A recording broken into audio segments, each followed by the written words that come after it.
Thank you Umamahesh గారు. మనం ఉమామహేష్ గారికి ఎంతో కృతజ్ఞత చెప్పుకోవాలి.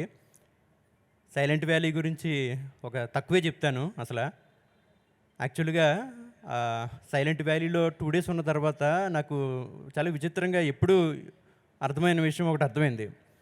ఏంటంటే ప్రకృతి మన మాటల వల్ల ఎంత డిస్టర్బ్ అవుతుందో ఫస్ట్ టైం నేను ఫైండ్ ఔట్ చేశానండి.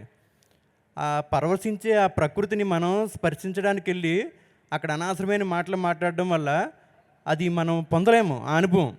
కానీ పూర్తిగా 2 రోజులు సెల్ ఫోను అన్నీ పక్కన పెట్టి ఆ ప్రకృతి వ్యాలీలో ఉన్నప్పుడు అసలు ఆ ప్రకృతితో మనం కనెక్ట్ అవ్వాలంటే మనం కంపల్సరీగా మౌనంలో ఉండాలని అర్థమైంది.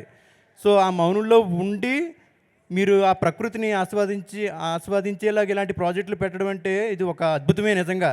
అందరూ సందర్శించాలండి. అక్కడ ఎందుకంటే ప్రకృతితో ఎప్పుడైతే మనం మమేకమవుతామో అప్పుడే మనం అత్యంత శక్తిని తీసుకోగలుగుతాము. అది నేను నిజంగా అనుభూతి చెందాను. మీరు అందరూ కూడా అది అనుభూతి చెందాలని కోరుకుంటున్నాను. Thank you very much Umamahesh గారు.